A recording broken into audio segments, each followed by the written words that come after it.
There is a crisis in American families. Many young children are becoming sexually active at an early age.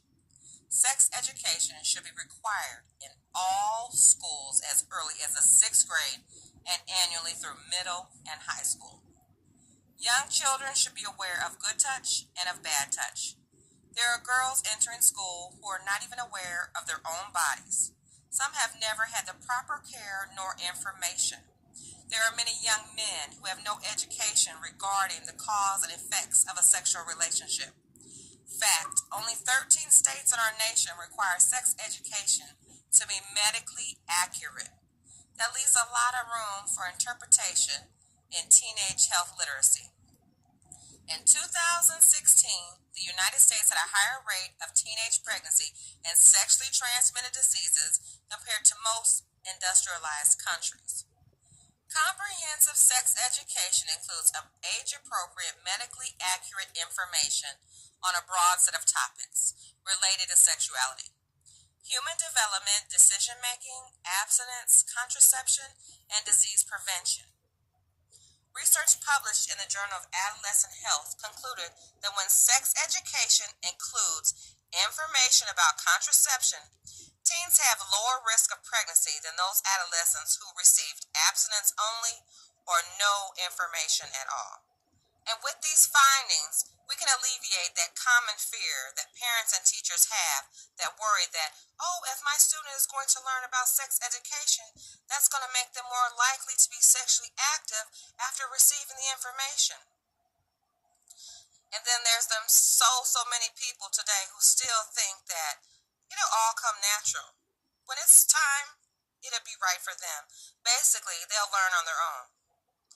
Some people also think that they don't fit into this category of having a curious child, and this doesn't really apply to them, and they're in denial.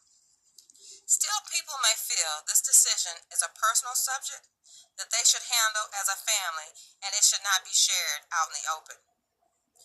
Dr. Teresa Granger said that comprehensive sex ed goes beyond the biophysical aspects. It's about focusing on the psychosocial and economic impacts of what happens when adolescents engage in sexual intercourse and other sexual practices.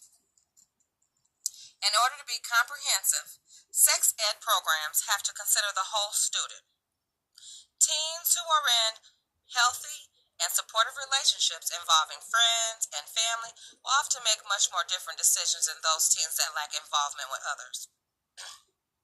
Stable, present, and meaningful relationships with parents and other family members are all also protective factors from a variety of interrelated risky behavior.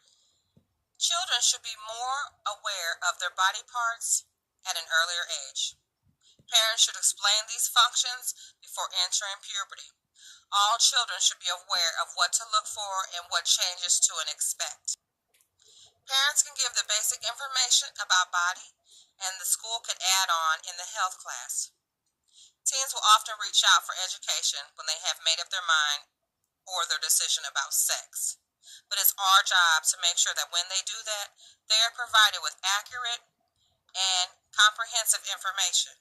And this should be given to them from people who are not biased or based on any judgments.